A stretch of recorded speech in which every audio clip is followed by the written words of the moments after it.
My name is Nathaniel, and this is the Motorcycle Archives. Episode 5, Neil Zarama.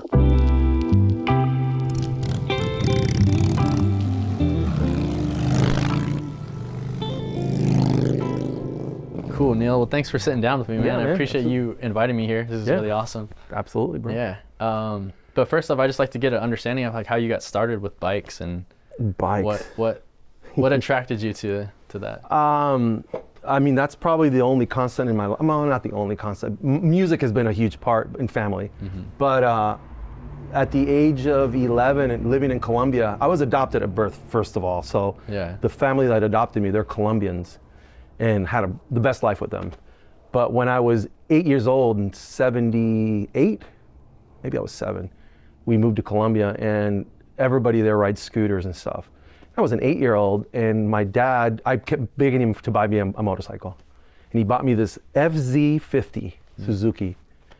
And by the time I was 11, we were like ripping them apart and like literally taking all the motors apart and honing them and putting like jet fuel mixed. We were fucking crazy. Yeah.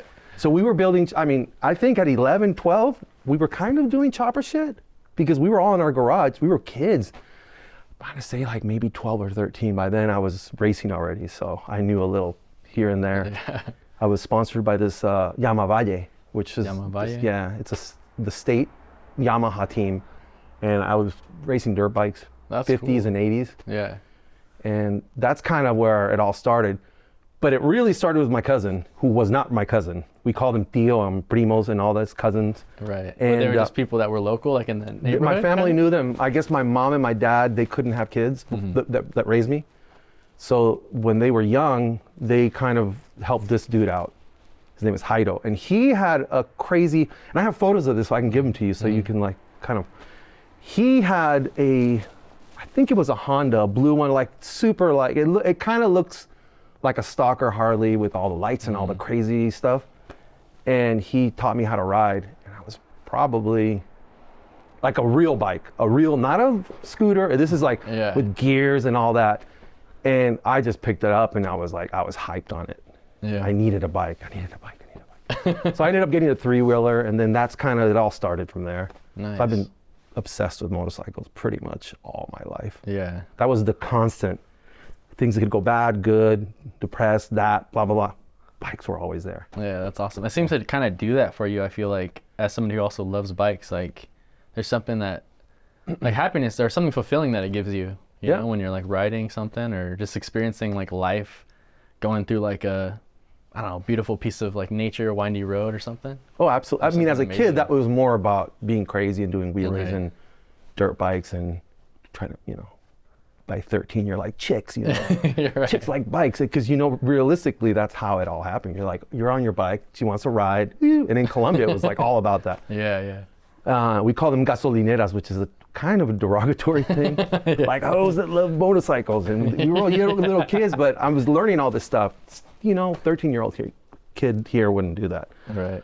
But then from then, I moved back to the U.S. in '85, went to high school in the Central Valley, and I needed a motorcycle, but all my uncles, my parents stayed in Colombia. Mm-hmm. And then a year later they moved back. And once they moved back, I was like, I know I can get a bike.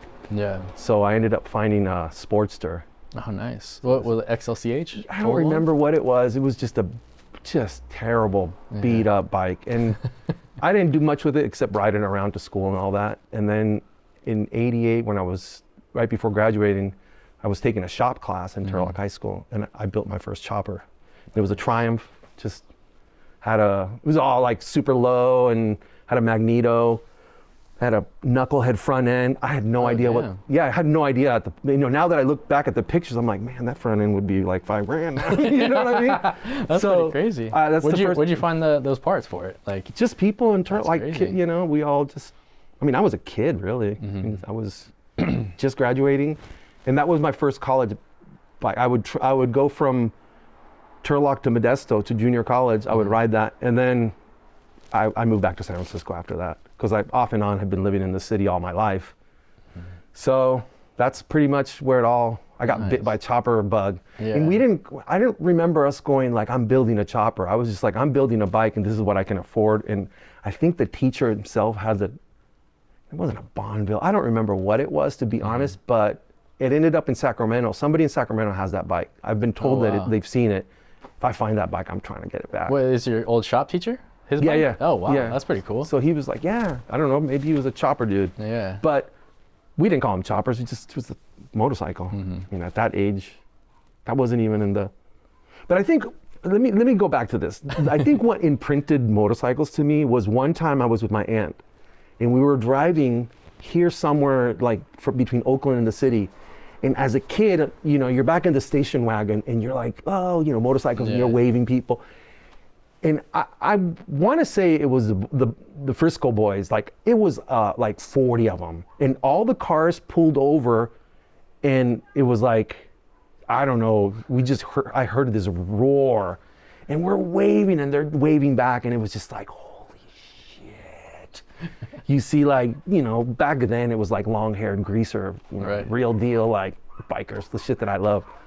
And that to me was like, it got imprinted. I'm like, someday that's gonna be me. And I think that's where the real obsession came, was just seeing, I don't know, crazy dudes with long hair doing their thing, you know. Kind of always been a long-haired punk kid, you know. Listened to punk music and metal, skated, all that. Yeah, and you talked about music being a huge part of your life. Like, can you talk about that? Because you played in bands and stuff too? No. So I grew up listening to punk. I mean, that's one of the things.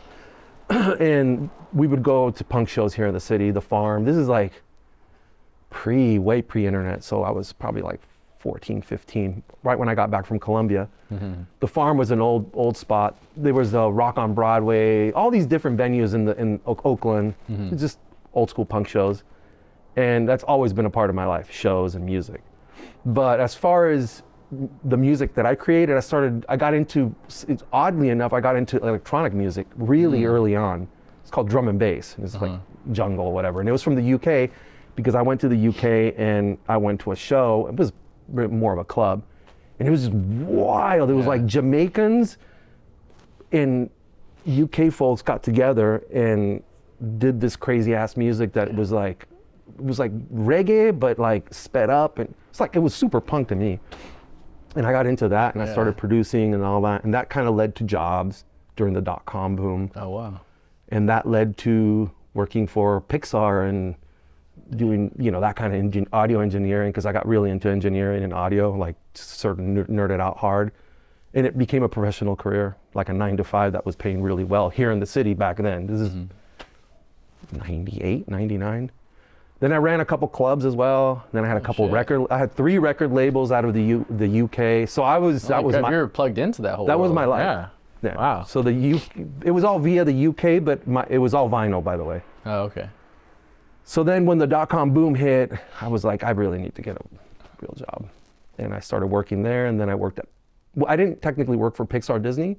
I worked for Leapfrog, but we were doing all their toys for Leapfrog. And based on... What do you mean, like their toys? Like the soundboards that are in the remember, the I don't know if... Well, their education... Because I'm a young man. Yeah, I was going to say, you're too young for this. No, they were like these pens and educational toys that you make, and it was based on all the Disney, mainly Pixar, because Pixar was in Emeryville. So I got to go to like Mexico City, I got to go to Venezuela, Colombia, Argentina to do audio engineering and recordings.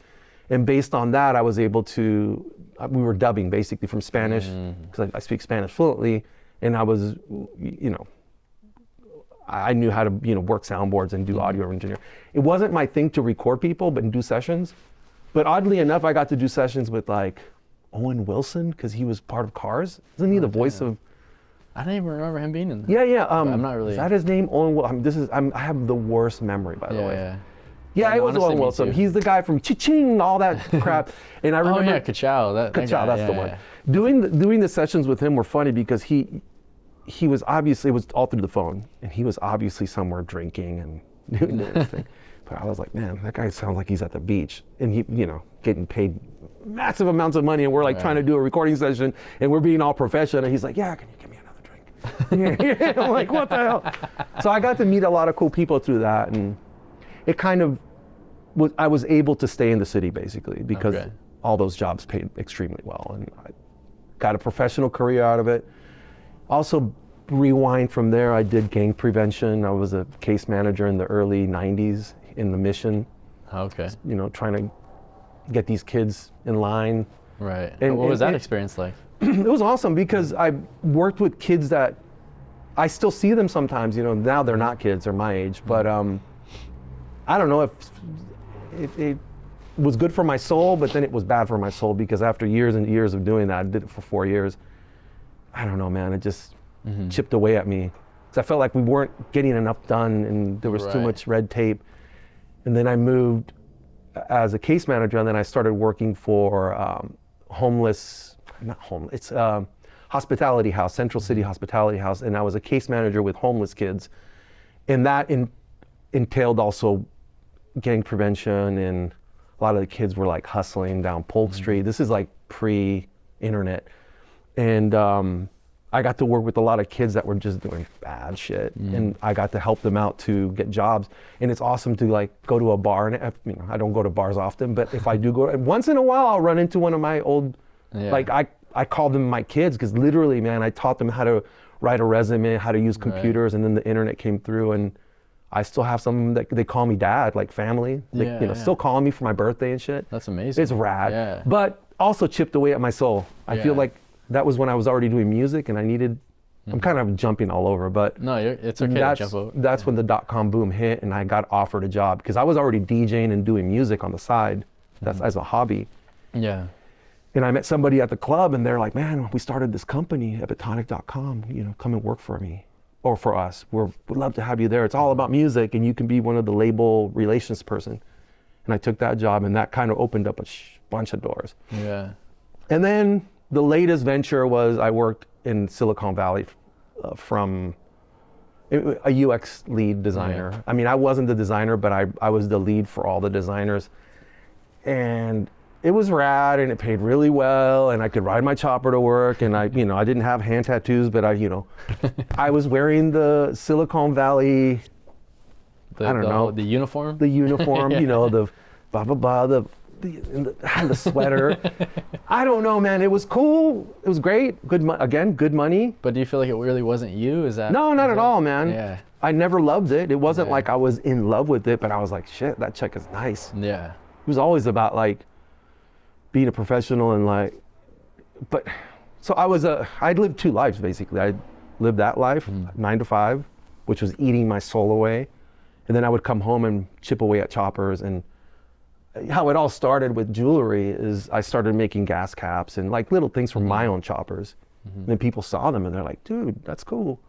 And so you could kind of say that like you were, you know, that part of your work was kind of sucking some of your soul away, like as you said it. No, it's sucking all of it. All of it away, but terrible. You were coming back home, and this was kind of replenishing it a little bit. Yeah, I would come home at 5, have dinner with the wife and the kids, blah blah blah, do all that, and then I would come downstairs and be down here until 1, just like happy as, and then think, man, I got to get up at 6 to drive to Silicon Valley, or actually I was riding my chopper, I was riding my 54, and that was another thing. It was like I was working for a small boutique I won't say their names, but I was working for a small boutique UX design company or firm or whatever, and we were working with SoftBank, which is like a huge $1 trillion spot, Japanese owned, and a lot of Japanese clients. So it was always about like, don't show your tattoos. And I've been to Japan a ton, but this was a whole different experience, a professional level. Right. So once in a while, I'd be doing a presentation, and I have like already my back and chest done.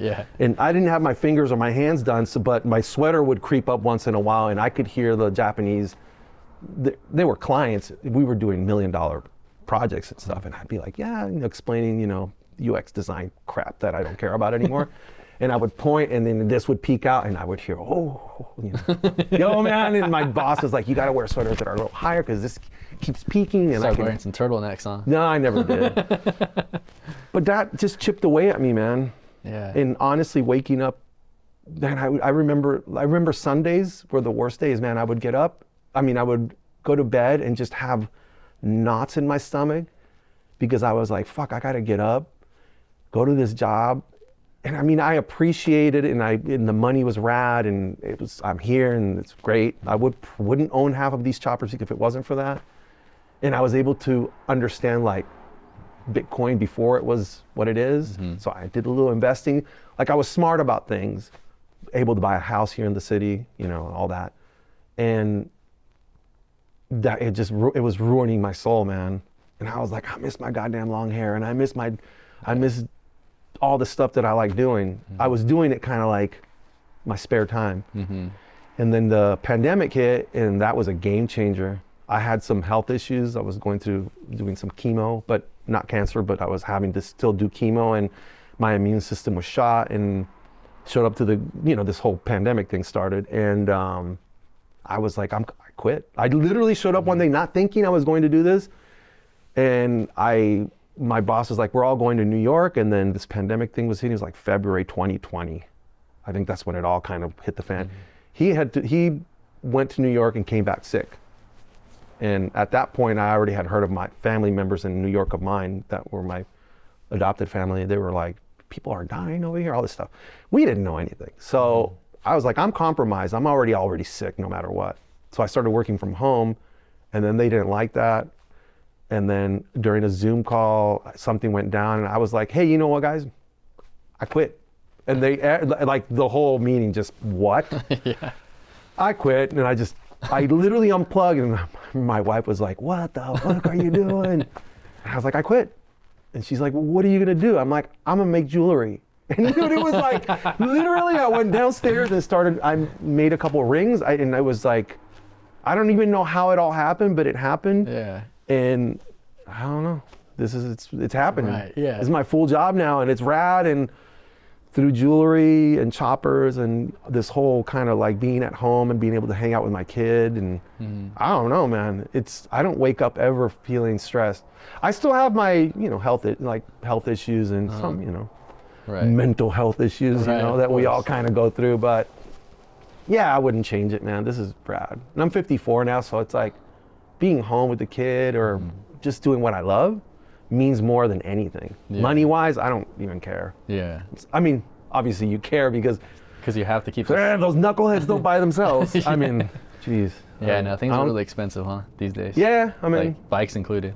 Yeah, I've always been good about how I treat my money and just investing in little things here and there. I was lucky enough, like I said, no one believed in Bitcoin, but I kind of like those knuckleheads wouldn't be there if they weren't, you know, wasn't for that. Right. I know I hear a lot of the knuckleheads, one Bitcoin right there. Well, I don't know what they're worth now. I literally got rid of all my stuff, and now I'm super digital. I'm very connected. I mean, this is what I did for a living for years, and it was.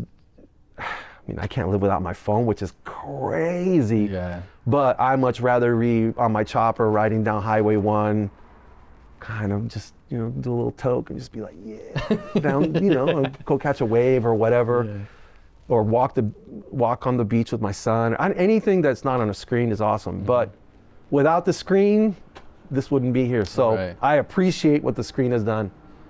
Yeah, damn it. Yeah, I mean, it's kind of part of life now. There's no going back, you know? Yeah, it's done. It's hard to live life without a phone. I can imagine. Yeah. I mean, my oldest is 24, and he grew up with sort of screens around. But my 7-year-old, I remarried and I have a 7-year-old, and he's like in 100%. Yeah. And you know, he grew up during this pandemic thing, which is here in the city was kind of wild because the kids had to wear masks. So there's a lot of weird stuff that happened to kids at that age during the pandemic in the U.S. I mean, worldwide. Right, like kind of stay indoors. It's like, dude. Well, he kept going to school, which was rad. That's good. I was like, he has to keep going to school. Like, that's not healthy for a kid to not be in school. That's wild. Yeah. So thankfully, this school that he was going to, they would just test every day, and he was able to hang out with his friends. That's cool. That was rad. Yeah. Because I know some other schools, like the kids were at home for like a year. Yeah, that's crazy. Dude, that's so damaging for It was weird to see, because I have a lot of nieces and nephews. It was weird to see them have to get on like a laptop and like zoom into their class. Yeah, my kid he was going to Mission High School at the time. He was a senior, which imagine being a senior during the pandemic and not being able to do anything. I was like, man, I was going to punk shows. Actually, more than that, I was wilding out. Yeah. Doing wheelies on like makeshift choppers. Yeah, man. That's crazy. Yeah. I mean, did they express any interest in the bikes that you have and stuff like that, or they're not really into the bikes that much? It's oddly enough, man. I feel like you know, when parents have a kid and they're like, that's the crazy kid, it's the complete opposite with me. Yeah. I'm the crazy guy in the house. Everybody else is kind of normal. Like my wife, she's amazing. I love her. She's rad, but she's I wouldn't say a normie because she's, you know, got punk roots and all that. Yeah. But dude, if people look at both of us, they're like, what the fuck's going on here? Like, what is happening here? Like and she's like not into the chopper thing, which is, it works, dude. Yeah. I don't know how it works, but it works in terms of she just likes zero to do with choppers, which is fine with me. She's like, you want to go? Oh, chopper thing? Go. Yeah. Like even for Born Free, it works out then. Even for the Born Free thing, I'm like, okay, so I'm doing plans for Born Free. I'm going to bring all the kids, 3, not all of them, like all my 50 kids. Yeah. I'm going to bring the 3 kids. What's the deal? Are you coming or not? And she's like, okay, so what does it entail? I go, well, I'm going to have a booth and, you know, the bikes and probably a lot of drinking and hanging out with friends and just chopper shit. Yeah. She goes, will you be mad if I don't go? And I'm like, actually, if you're not gonna have a good time, it's fine. Don't come, because the kids and I will have a blast and it'll be totally cool. She's like, yeah, I'm gonna skip it. I'm like, cool, love you too. Boom. That's cool, man. Yeah. She goes to New York and does she owns a perfume company and it's doing well and all that, and she does that. And sometimes I'm like, I'm not gonna go to your hoity-toity. I shouldn't say these things. Delete that. Delete it. You can't delete it. I don't know how to delete stuff. No. Edit. Neil. Not kidding. No, that's cool, man. So yeah, well, can you talk a little bit about the Born Free bike? You're doing a knucklehead? Yeah. I'm doing a 46 knucklehead. It's gonna look very similar to my 58 blue bike, the one with the. You'll be able to shoot it. That one. I was about to say. Yeah, it's going to be very similar to that. In terms of paint as well? No, in terms of the stance and it'll be the 46 knucklehead instead. What about what front? Front end, I'm doing a UL. Oh, nice. Like a real, it's chrome. Cool. So I'm obviously not going to be crusty for this one. Truth be told, man, I'm not a fabricator. I never have been. I fabricate jewelry. That's what I'm gonna do with my bike. I'm just gonna make it like shine with all my jewelry, in particular with the native stuff. Nathan Sykes is doing the paint, which is gonna be not amazing crusty. As always, though. Yeah, it's gonna be. I can't wait. We already have crazy plans for it. It's gonna look very similar to my bikes, where it has the kind of Navajo rug stuff on the top. And on the sides, we still have undefined. We're kind of working on some stuff. I was thinking of doing full whirling logs, but then we're kind of working on that. Yeah. But it's going to be white. But if you can think of an old Navajo blanket from the 30s where they get kind of faded, it's going to be that kind of white, pearly. And then the top design is going to be black and red. And it will be very similar to these bikes that I have, the red and this one. Yeah, they're beautiful. But super thank you. Yeah. But super blinged out. And yet, I don't know what we're going to do with the frame in terms of how I'm going to do the paint. I've already given him a bunch of ideas. We are supposed to talk this week about details. The fabrication's all done. So I'm pretty much done with when I say done, I mean chrome, fabrication, all that is done. Sissy bar, everything is done. Just need to have Nathan paint it, get it home, put it together, and then that's when I'm going to do what I need to do. Everything else, I either had somebody do it with me or I was there to help out and assist with what I wanted visually. Jeff Montgomery did the motor, did an amazing job. It looks beautiful. I'm just going to bling it out with how I do my jewelry, and it's gonna go extra native. Yeah. I'm calling it the wagon burner. Nice. Yeah, that's boy. Sick. Yeah, boy. I mean, that's what it is. I'll burn some wagons on the way. Nah, I'm kidding. Peaceful. No. I'm a peaceful guy until I'm not. But yeah, I'm stoked on it. I'm super stoked that Grant and Mike were into it, and because at first I thought I was gonna do a crusty bike. I was gonna build the bike anyways, but when I started talking with Mike and Grant, it made me think, yeah, it'd be cool to do an actual, like a real show kind of style bike. And it's going to be tradish style. It's not going to be all crazy with, you know, crazy fabrication. It's just not my style. Honestly, I would never run a bike like that. Right. I think it's rad that a lot of the folks like Gary's bikes are amazing. It's not my style and not what I want to do. And it's definitely going to be extra native in a lot of ways. A lot of whirly logs, a lot of silver parts where there's not supposed to be silver. I don't know, man. It's kind of like, it's getting expensive to do that bike. Yeah. But I've started on a few things like bird deflector, and I can't wait. I can't wait to get it here and put it together. And then I can sit down and go, okay, this is what I'm going to do and how I'm going to do it.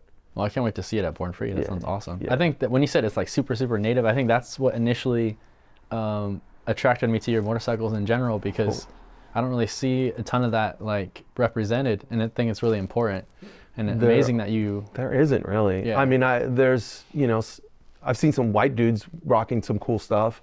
There are definitely native people riding. There's definitely, if you go to Arizona, New Mexico, or, you know, like even if Dakotas and all that, Black Hills, all that, there are native dudes riding bikes, but I would say 99% of the time they're not riding an old bike, like you know, a true old school chopper. And I literally, I think the earliest bike that I've ever owned, well, not ever owned, that I have currently is a 54.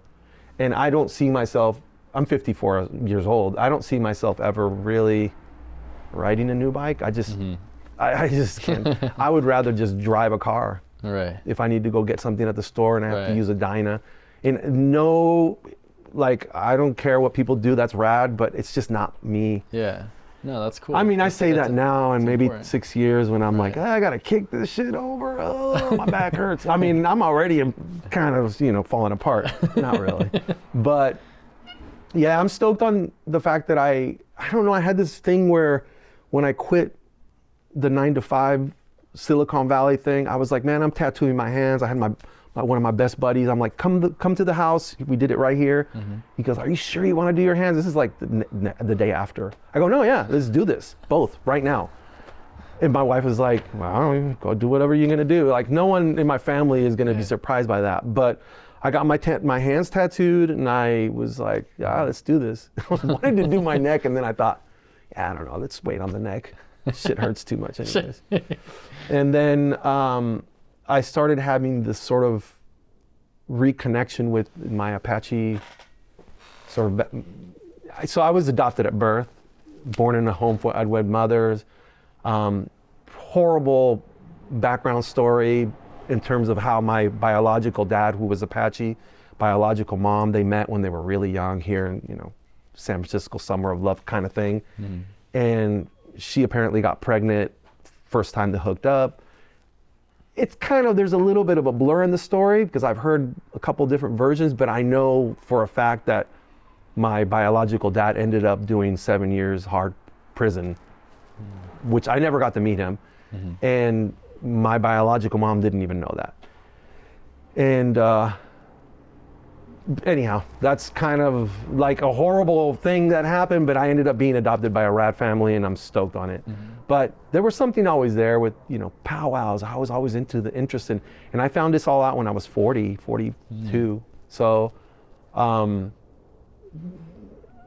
interesting enough, I was raised kind of indigenous anyways, because my family that raised me, they are, you know, they're Spaniard. Well, shoot. We got a package. Sorry, dude. No, you're good, man. No worries. Thank you. I thought it was the crow. Thank you. How'd I say? Have a good day. Interesting. I don't know what this is. Some chopper parts? It's kind of heavy. No, I'm not even gonna open it because then. Sorry about that break, dude. No, dude, no worries. Don't be sorry at I all. don't even know where the hell I was. I need a mint and I need some water. Do you mind? Oh no, of course. Yeah, you gotta get hydrated. Oh, I'll take one. Thanks. Oh yeah, sorry. Where the hell was I? Oh, you were talking about how your Colombian family, like, you kind of felt like you grew up somewhat indigenous. Yeah. So in Colombia, Oh. What? You don't like it? Yeah, but then I'm going to talk and it's going to be all. In Colombia, I don't know. Like my mom that raised me, she's still alive. Excuse me. She looks Samoan, dude. She literally, when you see her, she's Indian. I mean, Indian indigenous, Indio or whatever, however you say it in Colombia. And I wasn't raised traditionally like with native traditions or anything, but I was raised with a bunch of different mixtures of things. So like Santeria mixed in there, Catholicism. I didn't believe in any of it. And so then I found out I knew I was adopted, but I never really tripped on it. But then my biological brother, who's white, by the way, half German, half Apache, which is wild. Your biological brother, or you? No, I'm half gotcha. Apache, half German. Gotcha. Apache Chiricahua from San Carlos. That's the reservation. I didn't grow up there. I grew up in the city. I'm a city dude. But I felt that need where, man, I was adopted in '69. That was the last year that the U.S., and I think in California maybe it was different. I don't think every state was different, but that was sort of the last year that there was an Indian Act where kids were being taken away from their families, from the reservations, and they were sent out to different boarding schools. So I wasn't a part of that, but I was sort of in the weird situation where I was born in a home for widowed mothers, and it was a Catholic home because my biological mom told me this, where it was all nuns and stuff, and she couldn't leave until she had me because she was only 15. And at that point, my biological dad was already in prison for statutory rape or whatever they called it at the time. And she didn't even know him. Biological mom didn't know this. She found out when I found out, and I told her, and it was kind of a big deal. And anyhow, so she's German, full blood. My biological grandfather, who I actually met once, also full blood, from Germany. He got here in '46, which is kind of interesting. Think about that. Yeah, right after. I'm right after the end of the. Yeah, and he's a fucking racist. Yeah. It's full on, like, you could tell when he met me, he was just like, I think. Damn, bro. That's honestly, bro, when story. I met him, I took my ex-wife, the kids, we went to meet him. And you can keep this if you want, if not, I don't care. The dude was shaking, and the thing I told him, I looked him in the eyes, I go, hey man, you don't have to be sorry or don't say anything to me. I didn't even let him speak. I go, I had a rad life, and I'm so happy you gave me up for adoption, because it was his doing. And I have a wonderful family. I just wanted you to meet them because I'll never speak to you again. This is the first and last time you'll ever see me, and I don't want anything from you. I'm never gonna give you anything. And then we left, and this is on the way home. It was up in the mountains in Nevada City. Halfway home, my biological half-brother calls me up and he goes, Grandpa had a heart attack. They had to airlift him. Bro, I fucking shook that dude so hard that like I rattled him just by meeting him. Imagine, like he circuited out. He didn't die, and I don't know what's going on with him. I've cut ties with everyone that's biological in my life. Everyone except the Apache side that I've kind of keep a connection via going to the res whenever ceremony, and I'm invited because you can't just show up. I have folks that have been kind enough to sort of take me in. They're not my biological family. They know my story. They know what happened. I know that there are some Garcias. My last name would have been Garcia because in San Carlos there's a ton of Garcia. Your last name would be Garcia because of the Chiricahua? Yeah. Oh, so San Carlos, at the time, they were given Spaniard names or English names because the last Apache standing were the Chiricahua Apaches of Chiricahua. Well, Geronimo and his bands, different bands and different clans were heading to Mexico and up in the hills, Sierras and all that. And, I know some of the stories and I know some of the stuff that is pertaining to my clans. But I reconnected and it's awesome and I love it, but there's also this, you're not really Apache. I'm not really white either. So it's like you're in no man's land, but I'm definitely Colombian. It's weird because I'm not by blood, but I identify as a Colombian. I go to Colombia and I'm like, I'm Colombian. Within a week, I'm like, Colombiano. But I also, when I go to ceremony to New Mexico or Arizona, and I have a ton of Navajo friends. I've never been to Navajo ceremony. It's not my tribe, but I've taken my kids to sunrise ceremonies, like real deal, in the res, like awesome, life-changing ceremonies. And I'm staying connected to that. And I think I don't know, it makes me happy to bring it to light through bikes and jewelry and all that. Most people in the US don't even know the history behind what had happened to Native people. They don't think Native people exist anymore. It's wild. Or if you meet someone, they're like, oh, so you're Apache. Oh, do you get a check from the government? Like just all the bullshit stereotypes, and it's wild. Yeah. Wildly uneducated. And then there are things like my jewelry company or my business is Whirling Log and Arrow.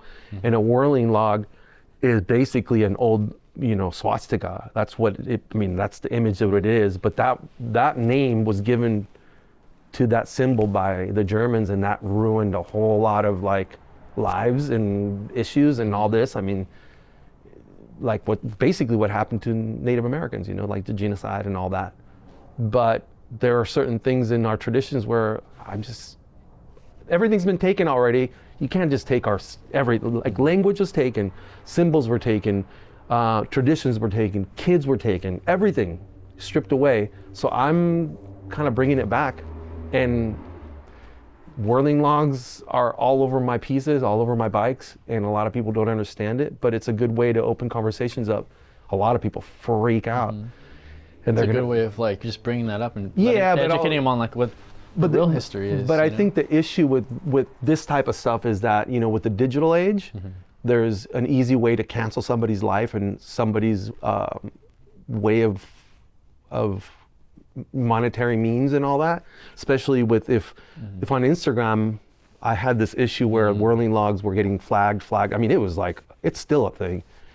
And they're shadow banning your account. Oh man, it wasn't shadow banned. I was like, okay, if you have one more issue, we're taking your accounts away and you'll never be able to. So I was like, how am I going to figure this out and how am I going to do it? So I started self-censoring because I didn't want that to happen.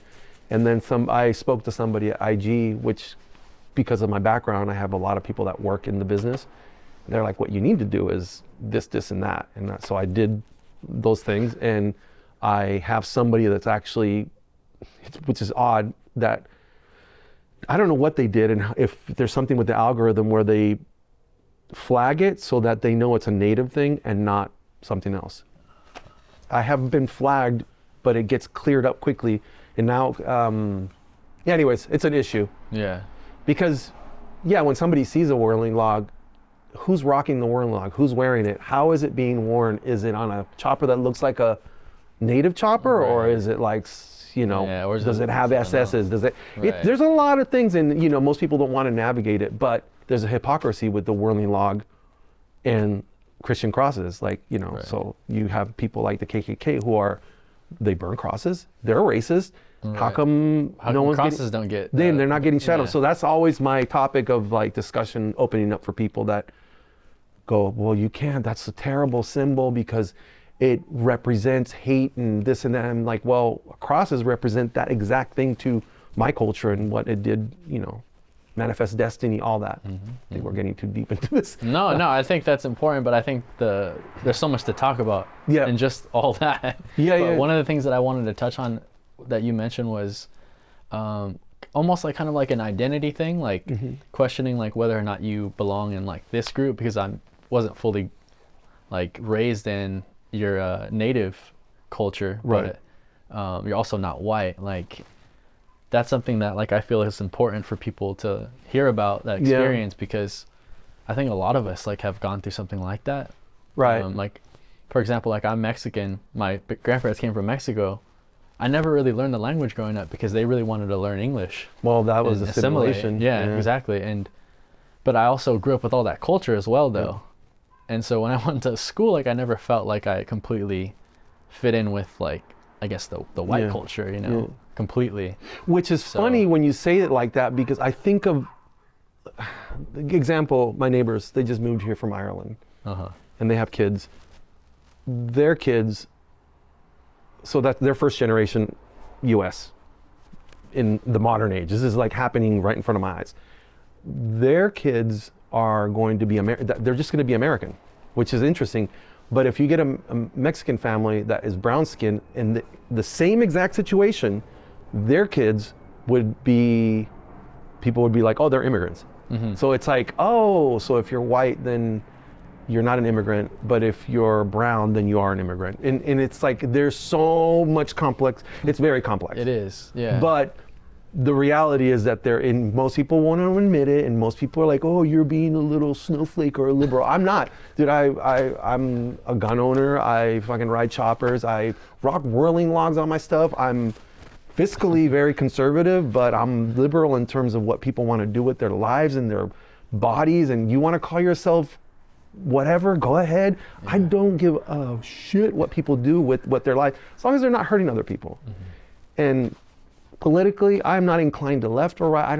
I literally detest all of it, because now that, you know, understanding, and I've always been very, very conscious of this, just what happened to folks, like especially now Apache folks, and when you go to the res and you see what's happened, it's like, oh man, it's like, it doesn't matter what side, it's just, it's like a machine that has caused all this. And yeah, political stuff, religious, all that. I'm just like, you know, do your thing. Right. Just be a good human. Exactly. Please just be a good human, and we can possibly get along. But I don't know, man. Yeah. I think the history is important too. And yeah, it like tells a lot of, obviously, like, you know, things that happened in the past affect the future. Yep. And like, yeah, it was like a horrific thing that happened to like such a large group of people, you know, like. Well, yeah, and it's go ahead. It's cool that in the last 5 years to see a lot of natives, entertainers doing a lot of cool things, like for example, Res Dogs, and like there's a lot of shows, a lot of native actors, a lot of native music happening, and it's the first time in history where it's like there's an uplift on that, and it's very visual and very present. But when you hear in 2024, the first native to blah, blah, blah, when I hear that, it makes me it like guts me, because then you think about wealth, you think about generational wealth. You're like, okay, so like, what is generational wealth? It's wealth passed on through generations, right? Who had that wealth at that time? Who did all this? I hate using the word colonize, but it's like, who had the money then? Like let's say in 1890, who had the money, and why did they have the money, and who didn't have the money? So then generational wealth gets passed on through generations, and 90% of the natives didn't have that to pass on. All they had was secrecy and traditions, because traditions couldn't be passed on up until 76, I think it was. It was illegal to practice like sacred traditions. They had to do it on the DL, which is wild. So anyhow. Yeah, I mean, you can't argue that couldn't affect people. And like, absolutely. Obviously, generational wealth is a real thing. Like being able to pass your stuff onto your kids, or like, there's so many things that were taken from people. Yeah. You know? As far as I saw a movie recently. It was like a Martin Scorsese movie. Yeah. I haven't seen it. I'm not going to see it because I already know that history. I already know it.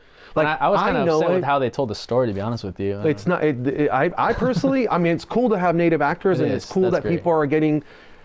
And it's cool that the story is getting out there, but it's skewed. It's skewed towards you know, an audience. It wasn't even like the main characters in the movie aren't even native. It's like it's not told from their perspective, which I feel like is important. It's told from the perspective. Yeah. Yeah.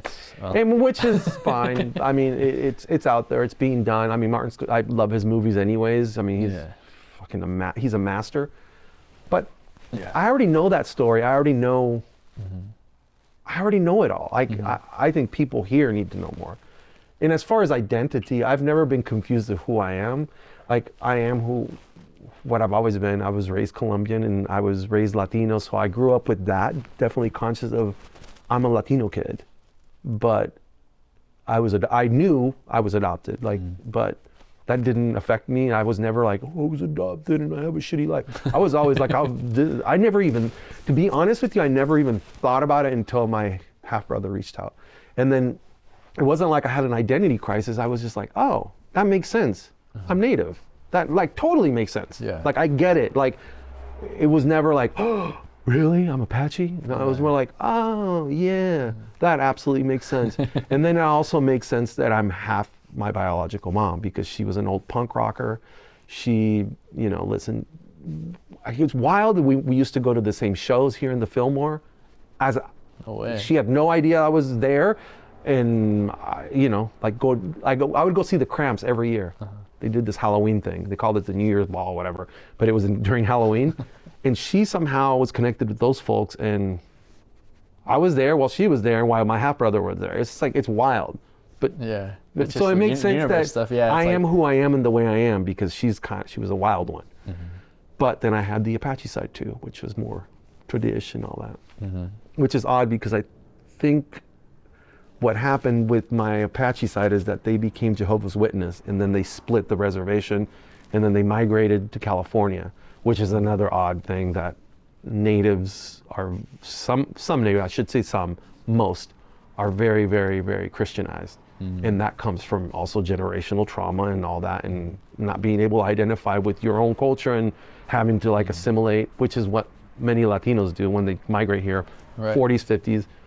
Let's speak Spanish. We have to speak only English. Yeah. So, yeah, anyhow. Yeah, it's kind of a bummer because I'm is. learning now. You know, my mom speaks Spanish. Yeah. And I talk with her sometimes, but it sucks not being able to, you know, really be immersed. You know? Yeah.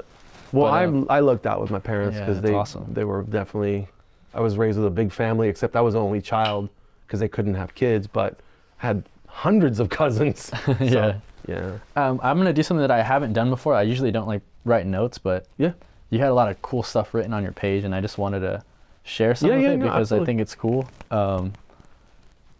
It was like about your dad that you wrote. So I will say that like your page obviously shows the craftsmanship that you have for like the jewelry and everything like that, but I think you also have a knack for writing as well after reading. I feel like I just let it out. Sometimes I just get emotional about stuff, and I'm like, I need to write it out. Well, that's where it comes from. Then, yeah, and if it's like if I just write it and leave it here, it feels like I'm wasting. I don't know. It's weird. Like I'm wasting space. It's gotta fly somewhere. And it's like digital age. Let's roll. And sometimes I get in trouble because I just verbally just spew out things that are not in the status quo, because at the end of the day, I'm still a punk rock kid, whether native or not. I've always been like, that's just been my thing. Always. Yeah, except with my parents. They were so cool that I was never vulgar with them, but cops and, you know, like just teachers, I was just always like, you gotta tell me what to do, motherfucker. Yeah. Well, this actually kind of fits into like that too, because this is from your dad. It's a quote from him that you wrote. It says, "Never forget where you come from, and always keep your ancestors alive." You're gonna make me cry, dude. I'm sorry, bro. That's all good. Is it okay? Yeah. But it is gonna make me cry. He was an unconventional bohemian trapped in a working class world. The OG Colombian beatnik poet. Yeah. And I just think that's so beautiful, dude. Bro. I'm literally. I think it's beautiful. Yeah, man. He's dope. Yeah. No, sorry. It's all good. I mean, you don't have to keep this part, but yeah. Yeah, no, he was dope. So he was the dude that raised me. He's like the only dad I had. So yeah. Dude, he never, not once ever like treated me like a kid I was his, man. I was like, because I was raised from, I think I was born in July, and within 2 weeks they had me.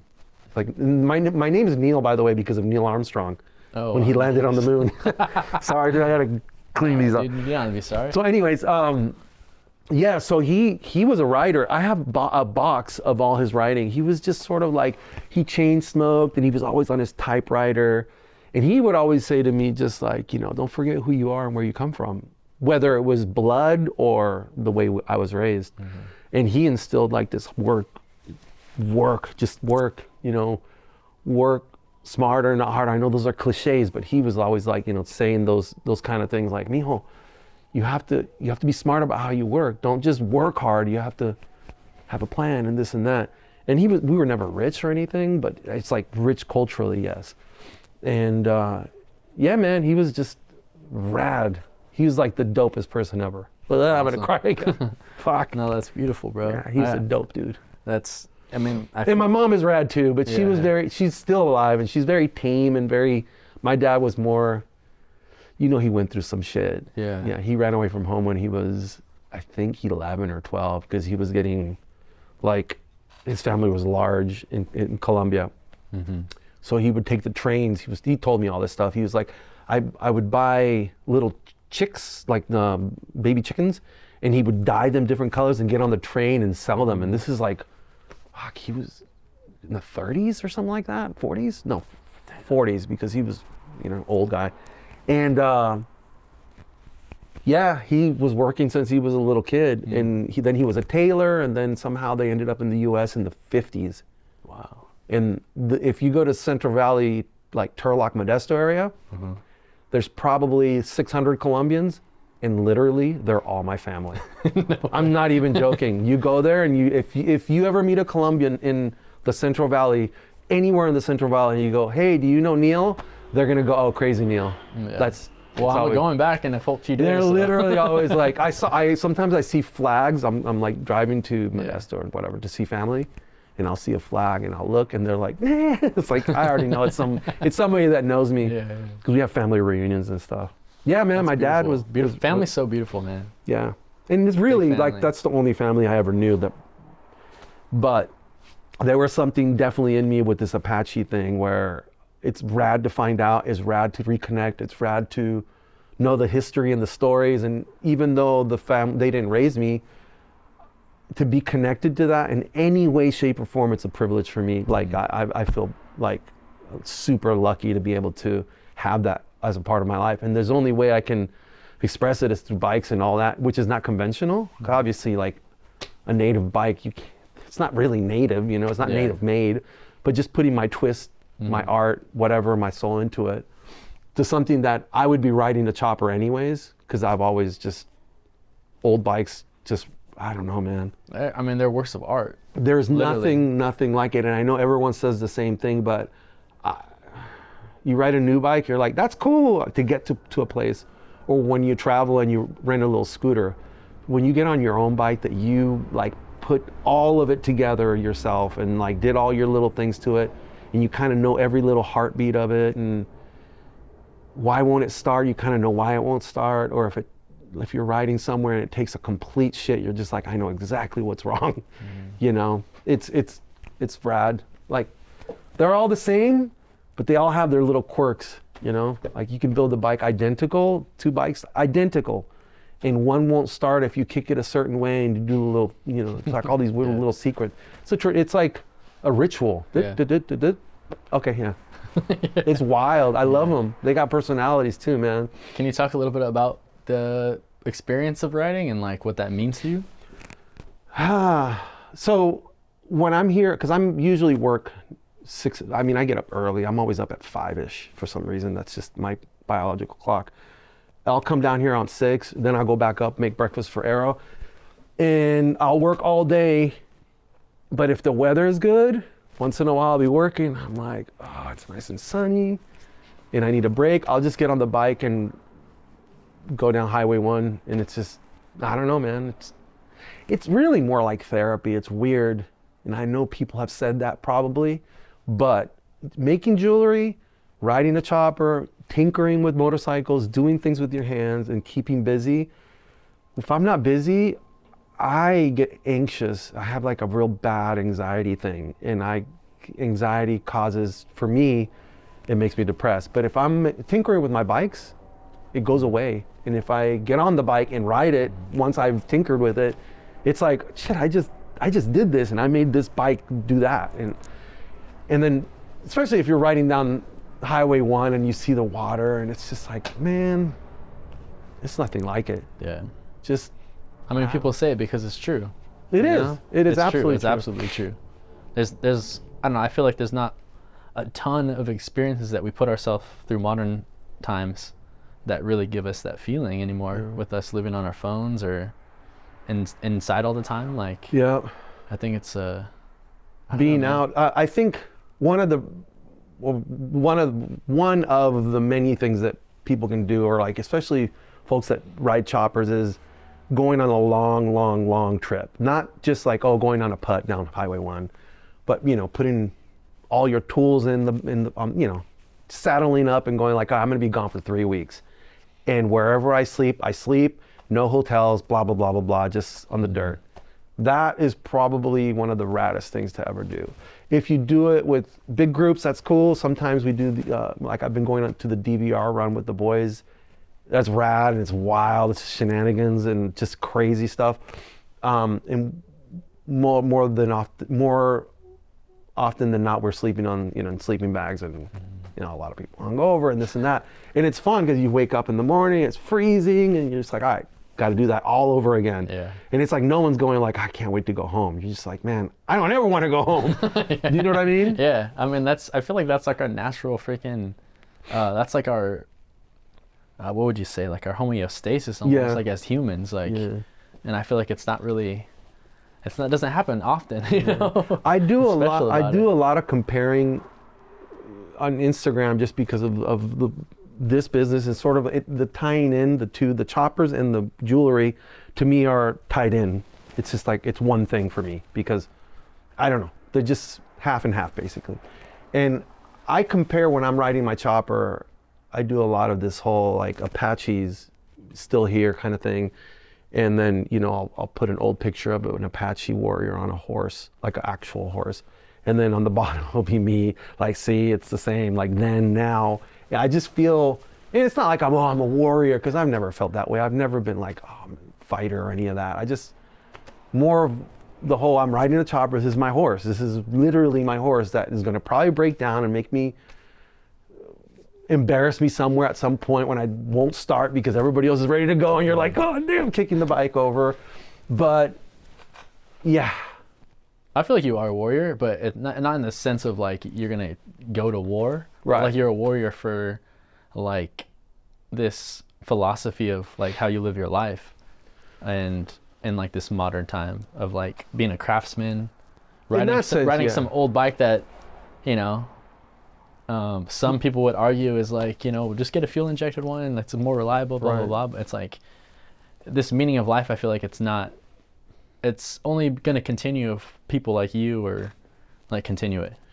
I think we're folks that ride old choppers, like really, like that really ride.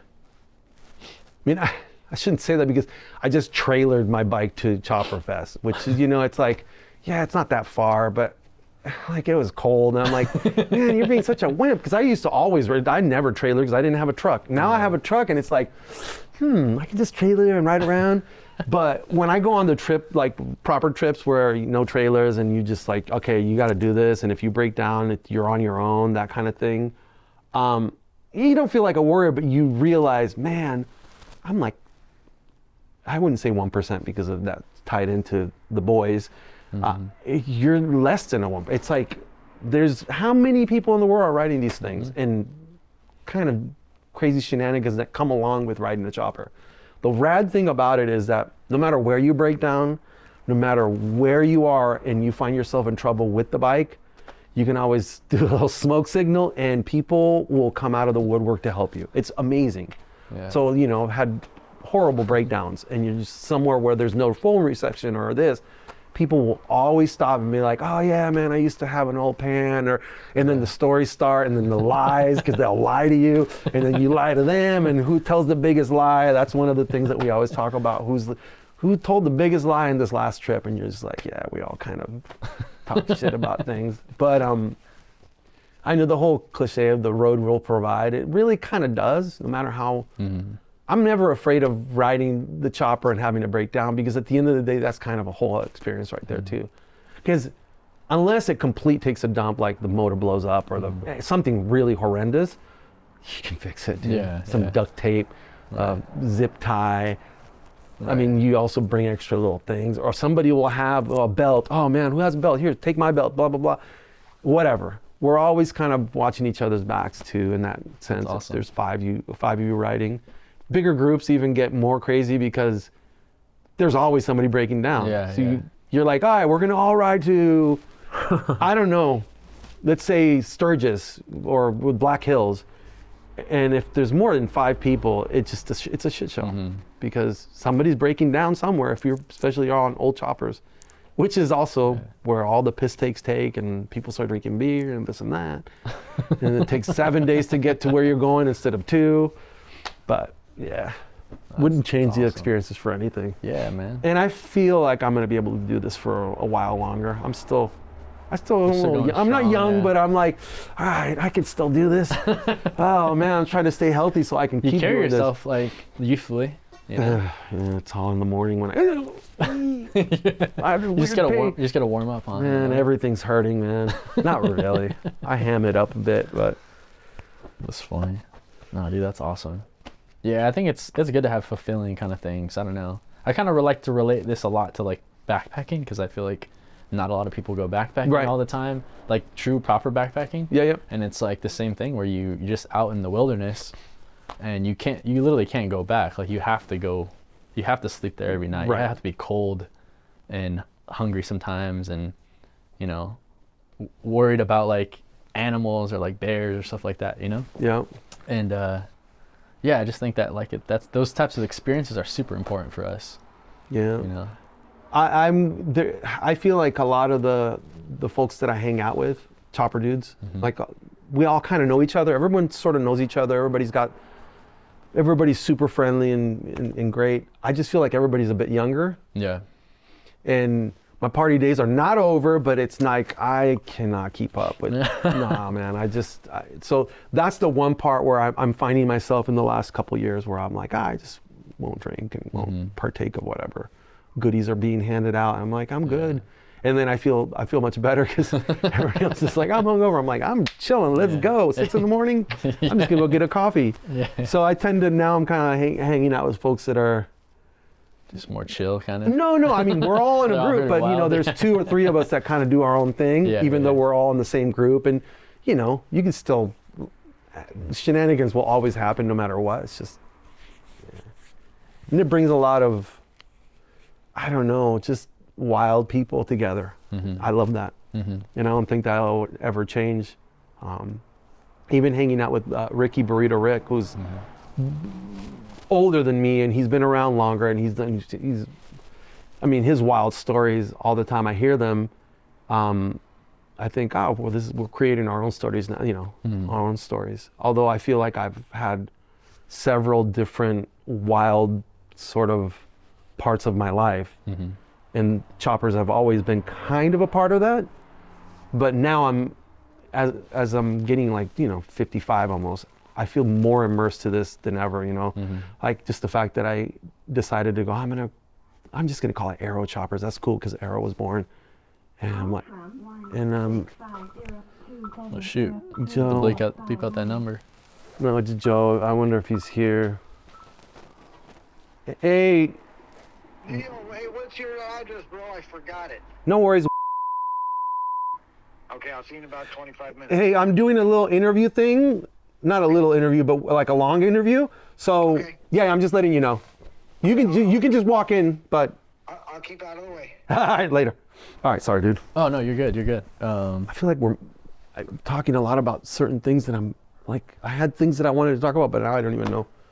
Well, here's another thing that I wanted to We've hit a bunch of bring up. different topics. We did, yeah. I mean, is that cool so far? Oh yeah, no, it's perfect. I mean, the nature of this thing too is like, I'm gonna edit it anyway, so I kind of help like craft it in that time. No, oh man, I'm such an emotional dude. Dude, I am too. Anytime I talk about my dad, I'm like, ah! And it's weird because I get emotional at the most inappropriate times. Like I can, like even during the funeral, I was chill. Oh, really? Like I was like, this is fine. But if I hear one thing like that, I was like, ah, that's weird. Yeah, well, the funeral experience is like, I was just numb. Yeah, I was just like, like it was not good. Yeah. One thing I wanted to bring up though is on your page, or just like, actually, you know, recently, like I've been trying, like the past 5 years, I've been really trying to like be conscious of where I spend my money. Yeah. And like, you know, like obviously sometimes you got to go to like Target and shit to buy shit, whatever. But like I try to buy from like people as much as I can. Right. Like directly to people, and I think that's super important. And so like you having like your jewelry business, can you talk a little bit about like how important it is to support like small businesses or like people that just own like what you do essentially? Yeah. I mean, the reality is, we're just talking strictly jewelry. People that like jewelry, sometimes they see the prices and they go, oh my God, it's so expensive. That's crazy expensive. I'm like, well, you can buy it off of Amazon or any number of places, or you could buy something that's mass produced. But if you're gonna get something that's artistic and handmade and like put a lot of love and all that, for me personally, I'd rather own something like that. And it's particular and this is gonna sound probably not good, but it's just the way I feel. If we're living here and we're having issues with like folks not having work, a lot of unemployment, this and that, then we should tend to spend I personally tend to spend my money with American companies. I try as hard as I can, as much as I can, to buy local groceries, local people. Look, like, like if meat, I'm going to try to buy it from somebody that's farming in Marin County. With all these things, it's impossible to do it 100%. Right. But when it comes to native jewelry, if anybody likes native jewelry, and they should vet their artist and buy directly from the artist, not from some store that's jacking up the prices or selling really products that are not really native made, but selling them as native made. So I mean, yeah, I'm huge on like buying American made. Period. Like, it's just the thing, and it's not because of a government thing or like America, fuck yeah. It's more like, man, if you want to keep this afloat and if you want to keep rad artists and music and all that alive, anything that has like shit that moves the world, like shit that actually emotional and gives you life and makes you happy, buy handmade, buy American made, buy native handmade, vet your artist. Like, if there's a band that you like and you can buy directly from them, why wouldn't you? Like, if I could, sometimes I don't even listen to vinyl anymore. I buy more vinyl. I buy it all the time because I go see a band that I like and I'm like, man, these kids were rad. I might as well spend my $40, $20 and buy one of their shirts, and just because they're going to directly get it. It's going to be some gas money for their van or whatever. Exactly. So I'm huge on that. That being said, with the choppers, sometimes it's really hard to find parts. Like the real shit, sometimes you're like, man, I gotta buy some Taiwan made like little something. And it's like, yeah, I get it. A lot of people are like, it has to be 100% all, the old stuff. And I agree with that if it's going to be a show like Born Free or like that. But if I'm riding the bike and something breaks and I need it, like, I don't mind putting whatever, foot pegs or brake, whatever. Yeah, no, but that makes sense. Anytime I can buy from somebody, an artist directly, I do it. I mean, I do it weekly. But once in a while, you got to hit that Amazon button and give Bezos. Bezos his money, and it's like, give Bezos some pesos. Oh man, it's terrible when. Yeah, it's tough. I struggle with it. They just built a freaking Amazon warehouse in Visalia on the outside, like in the country. Yeah, I've seen it. Bro, I've seen it. It's like sad, honestly, dude. If you go to like Tijuana, when you're crossing the border, because I go sometimes to Las Gaviotas to surf and all that, it's huge. It's right across. It's on the Mexico side, and it's like, oh man, it's like massive. It looks like the size of a city. Yeah. And so, in terms of that consciousness of being conscious of what you spend it on, who you spend it on, sometimes you have to spend a little more money. It's just the way it is. If you really, really want to be truth to art and music and any entertainment, any of it, I'd rather spend my money, like hard-earned money, on something that is well done, well made, by somebody that's from here. Period. And it's more meaningful too. Yeah. When you have like that sentimental value, and you don't need a bunch of stuff. Like you buy like a ring from Amazon, you might lose it or this or that because you didn't really care about it. But if you spent like more money on it, you probably feel more of a connection to it. I feel like and especially in the native jewelry world, not just jewelry in general. Native jewelry, there are a ton of people that make native stuff, and they're not native. And personally, I think it's whack. I call it out once in a while. There are a handful of people that are actually kind of involved in the chopper world and do jewelry, and they do native jewelry, and they're not native, and they call it Navajo, and it's like, it's wild.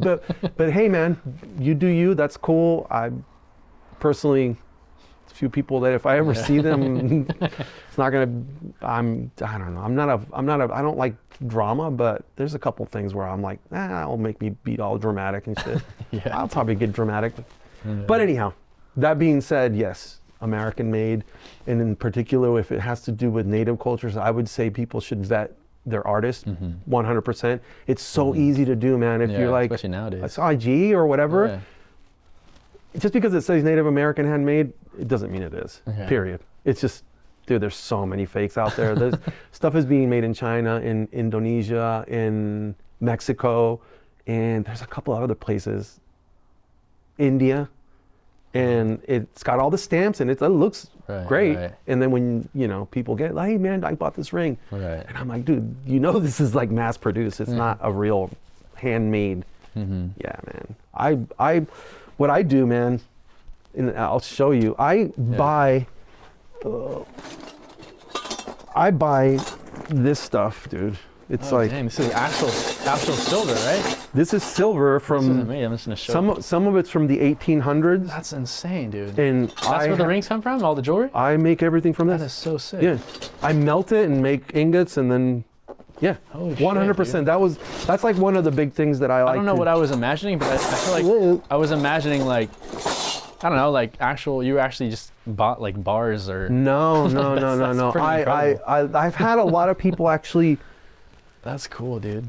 I would say 90% of the jewelry folks that, and not just native, but just in general, I would say more than that. You can order everything all ready to go online. I try to do everything old school. I melt that shit down.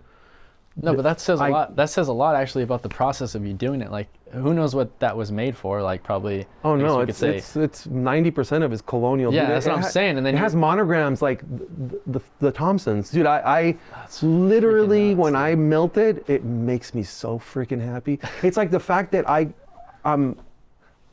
identify Apache. I'm Apache blood, and I'm able to like actually purchase old colonial silver and melt it. Oh man, it makes people flip out.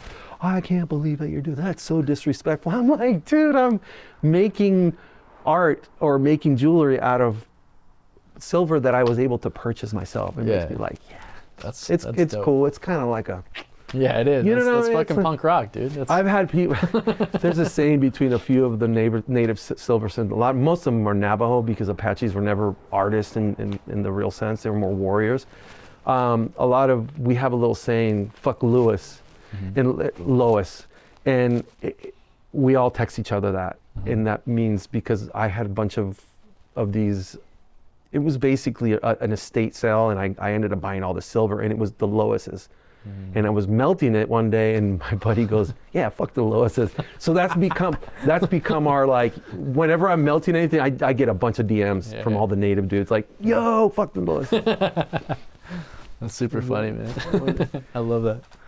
So I should make a T-shirt. Fuck the Lois's. No, I'm kidding. No one would understand. No one would get it. I hope I'm answering your question. No, you are, man. You're doing perfect. This has been super cool. It's just a great conversation, honestly, man. I appreciate it. A little agüita. There we go. I have some sodas in there if you want here. Oh, I'm not a huge soda guy, actually. Not a soda, but these. Oh, yeah, I'll take one of them. They're water. Yeah, hell yeah. Thank you. No calories, no sugar, no. I don't drink soda at all. Yeah. Can you talk about the Born Free bike, though? Yeah, absolutely. Like, kind of how that came into being. God, why the knucklehead? I wish I had. Like, I guess, we could probably talk about it later when you could bring it out, like the motor. The motor's right there, but here. Yeah, fuck it. I mean, let's see if I can pick it up and move it. Let me see here. Oh, fuck, I forgot how heavy this bastard is. Let me move it over here.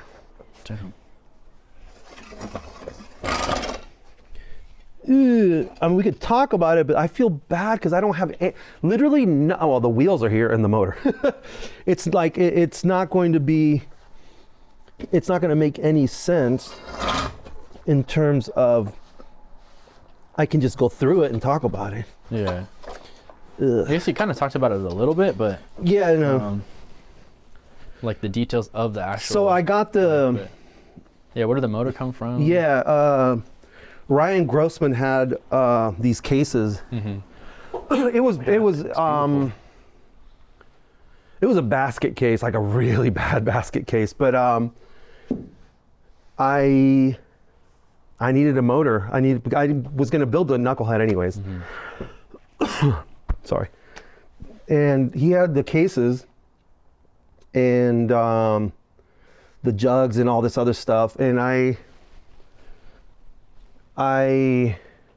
had been collecting knucklehead parts for 2 years now, through Ricky as well. Sorry. And I spoke with Jeff Montgomery. I'm like, man, I need to rebuild this knucklehead. I have all the parts. Took it to him. He's in Hanford. And I was like, I don't want it to be all blinged out. I don't want it to be polished and all that. I want it to kind of be subtle. And then when the Born Free thing happened, I was like, actually, now I think we're going to change it a little, make it really, really nice. Because I was just going to have it like just a crusty bike. And he did a freaking amazing job. Beautiful, man. This is so nice. Most people like chrome. I'm kind of... I mean, I like you've incorporated a little bit of it, but it's not too... Yeah, it's subtle. Too shiny. It's subtle. Yeah. It's not polished. It's just subtle. And that's kind of... I want the bike to look that way. Man, I think it's so sick, dude. Yeah, 46? 46. Yeah. God, that's so dope. Yeah, man. And then I got a UL. The UL frame or? No, sorry. RL. And then we converted that for the... No, wait a second. Which one did I end up using? I'm trying to think of what I know.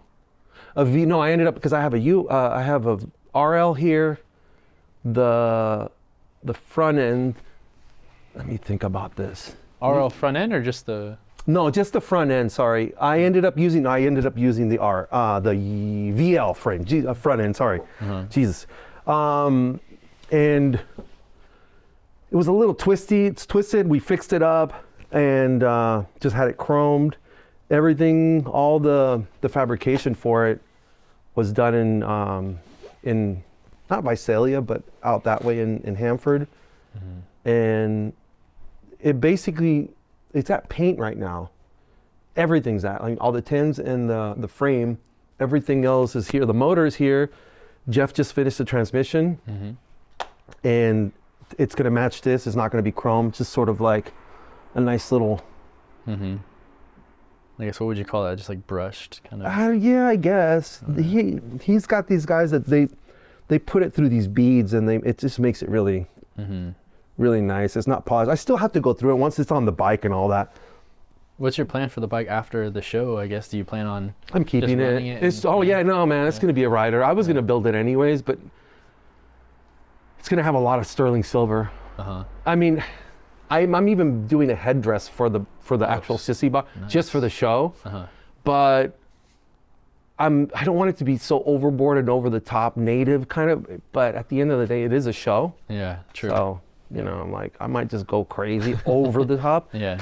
And, have a ton of whirling log stuff. I'm mainly going to work all the silver once I get like I was saying earlier, once I get the bike here and it's all built, completely done, then I could sit down and go, okay, I'm going to make this in silver, that in silver. I'm going to dress this, like the bird deflector, I want to do something cool with that. I'm going to just little by little get it all done. I'm hoping if he gets it painted, I'm probably going to be done with the bike a couple months, 3 months before. Okay. I mean, I'm already basically there. I know I've been watching a lot of the other builders, and they're like just crazy fabrication, which is rad. I mean, I love it all. But like I was saying earlier, I think for me, it's just more, I'm going to shine with the whole putting all the little stuff on it. All the little tiny details and stuff. And I want my bike to look sort of like my blue bike, my 58. That same van, like same stance, same kind of vibe. It's not going to be a long bike. It's just going to be stock kind of flat 60s. Yeah, I love it, man. Just a killer 60s, old school. What people were riding then, Yeah. Except, it's going to be pretty. Yeah. But and then eventually it'll get dirty, right? With that being said, I mean, if I can ride it there. But the thing is with the Born Free thing, you have to, like, I'm gonna bring both these bikes. I gotta figure this all out, but I'm excited. It'll be cool to have all the bikes with the same kind of paint job and different, variations of what I've done. Ricky was like, man, you're building the same bike over and over again. I go, I'm not. They're all different motors, different this, different that. Just visually, when people see it, they go, oh, that's Neil's bike. Right. Immediately. Which is a good thing. I feel like that's like I mean, your, it's your not even marker, not what I intended. I mean, but that top paint job, I think that's kind of going to be a thing where it's going to just stay that way for, I mean, I don't feel like I'm ever going to get bored of that. It's just different, colorways, and then the side of the tanks will always be different. That one's a Thunderbird. The 48 has the cross arrows. For this Born Free bike, I kind of didn't want to do flames because everybody does flames, but it's called the wagon burner. So we're cooking up something. I'm not sure exactly what we're gonna go for, but yeah, I'm stoked. I'm stoked on the colorway too, like that old. That's like almost like an oxidized like white. It's basically gonna look like a rug, like an old Navajo rug. That's dope. But super blinged out, and I've never owned a white. It's not technically white, but it's like faded, sun beaten kind of old rugs look. They're kind of yellowing a little. Like an old bowling ball kind of? Yeah. I mean, it's basically gonna look, I'm hoping that he can capture the old rug look, sort of like an old faded rug that's been sitting around since 1860 kind of deal, but super pretty and shiny. I don't think I've seen a lot of that color, because that sounds really nice. I like the transition too that you have here between this white and it kind of goes down. Yeah, hopefully for the frame, I already have a couple of ideas of what he's gonna do. But like, again, these are the things where Nathan and I sit down and we talk about, we call each other and talk about what I want and then what's doable. Because sometimes I'm like, I gotta do this, that. He's like, dude, slow down. It's gonna look corny that way, because he knows best, in terms of, I mean, I know what the aesthetic, I know the design, I know all of that, and I go, this is what I want. I always draw things out and send him all the different designs that I want, and then he'll be able to put it into onto what the bike is going to look like. But have you always been kind of like visually creative that way? Like, yeah, I mean, just being a UX dude, it's always been, I wouldn't say visually creative. I think I was more of an audio guy, but I've always been into design. So technically, I mean, I built with my own hands the bikes, I put them together and this and that, but I don't weld. I mean, I do technically weld because I do all this soldering and all that. But as I said before, even to Mike and Grant, I was like, hey man, I'm not a fabricator, but I will I'll build a damn freaking killer bike. I mean, for me anyways. People might not take it. Dude, I look at these and I'm like, man, these are awesome. Like, yeah, I appreciate it. Thank you. Yeah, man. They definitely have a flavor. When people see them, anytime I go anywhere, people are like, "Oh yeah, those." I hear, you hear people go like, "That's Neil's bike." I love the stacked headlight too, having the two in the front like that. Yeah, that looks dope. I mean, a lot of people have done that in the past. Yeah, that has it too. I just like how it looks. Yeah, a lot of people have done that in the past. There's a cat that refurbishes these Ford lights. They're from the old cowl lights for backing for the reverse lights, and he does a killer job. They look brand new and they're amazing. So he has a bunch of those, and I bought a stack of them. Nice. So I have, that's why I think Ricky goes, you're building the same bike over and over again. And I'm like, man, I like the look. I like the way those old vintage lights look, and I do like the stack look as well. Yeah, cool. I know people have done them with smaller ones. I've seen killer ones with 3 as well, but I think the 2, pretty cool look. I like it. Yeah, man, for sure. Especially with the real deal. I've been collecting too many parts that I plan on building. But yeah, the VL, it's just going to be a classic bike. Nothing. When people look at it, they're not going to be like, that fabrication's amazing. It's more like, oh shit, yeah, you can ride the piss out of that bike and be comfortable, and it's going to look dope. I mean, for me, it's going to look dope. And the idea is the setup for Born Free. I already have just bought a rug, like a real deal 1930s. It's amazing. I can't wait. It's actually on this way over here from New Mexico, and that's going to go underneath it. It's just going to be very something different for Born Free as well, which is cool because I love all the bikes, but I've never gone to Born Free, and I've gone a ton. I've never been there where I'm like, oh yeah, you know, there's some you know, something native there. And I think that's Mike and Grant were like, yeah, we need that. We need a little flavor, something. That's funny they say that, like that's a funny sentence. Like there's not something native there, but like the definition of native is that it's like, this is where it belongs. Like this is where it's from. Right.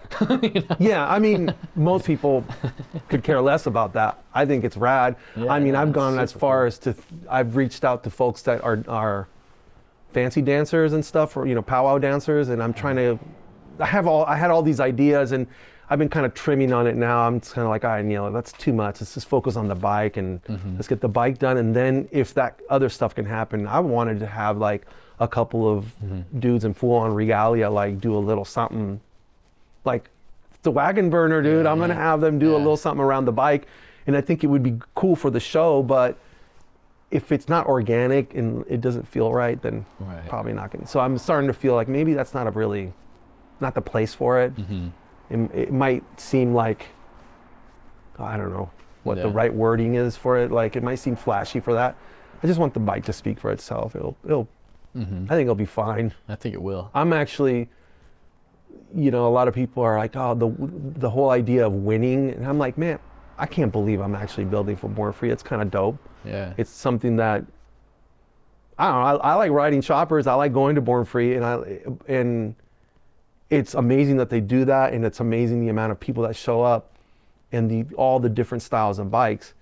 The fact that I can have my little piece in there and have people look at it and go, oh yeah, it's Nate, and like maybe hopefully something gets clicked, like, oh yeah, fucking Apaches are still here. You know what I mean? Hell yeah. Because most people don't know what's going on. Yeah.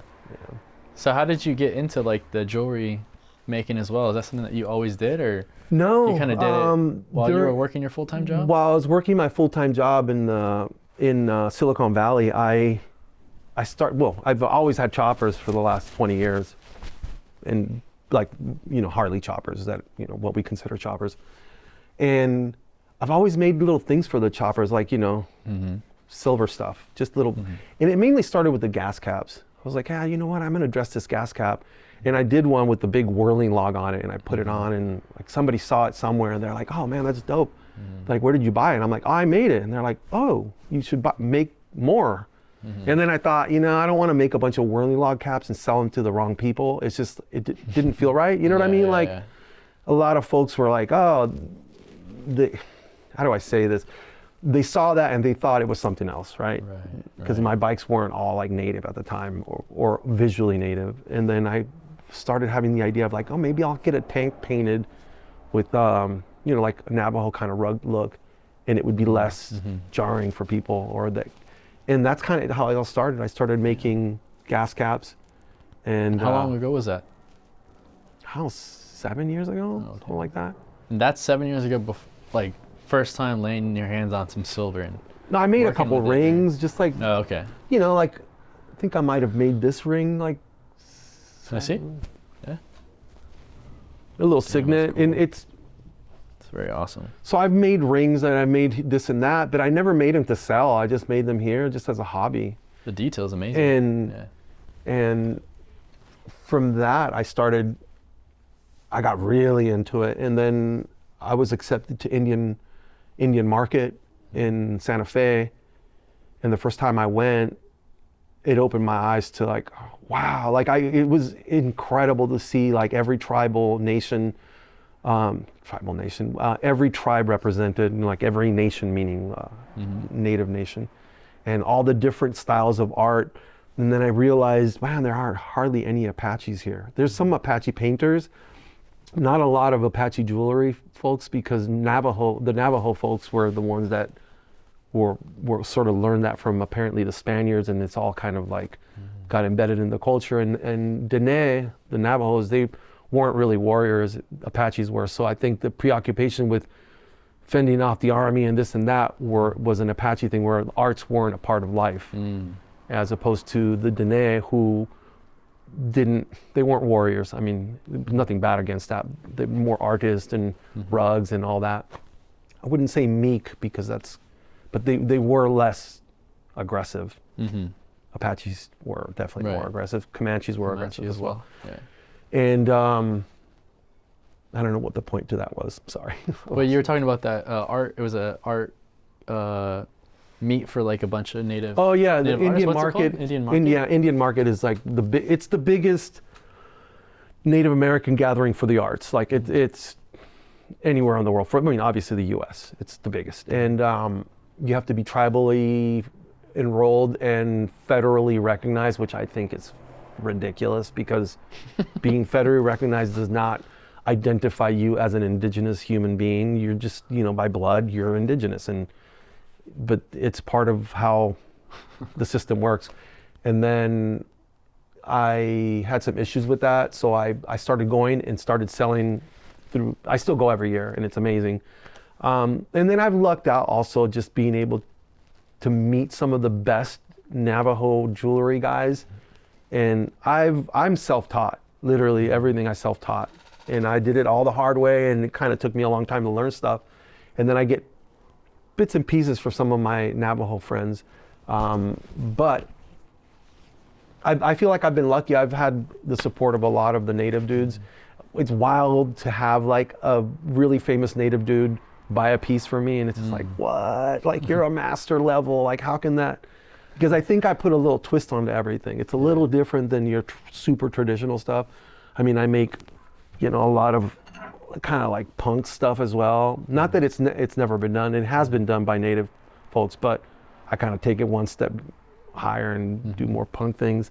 And then I've lucked out as well, and I don't know if it's luck, but through choppers and through art and people that I've had a lot of famous, cool, amazing folks that have supported me and are, push the brand or whatever you want to call it, or push my jewelry by wearing it in movies and all that. And it's like I feel super lucky for that because, I mean, I don't know. I work my ass off, dude. Yeah. It's a lot of work. A lot of people are like, oh, so you just make rings and you sell them for so much. I'm like, man, I work my ass off. Like, I really do. Yeah. Like, I come down here and work all day, and it's fun, and I love it, and I never feel like, sometimes it gets iffy with clients, but aside from that, I'm always, dude, I'm out down here. Yeah, you're doing what you love. A little doobie, put some music on, and work all day. It's awesome. Yeah. And if I get sick of like anything, or if I'm frustrated, then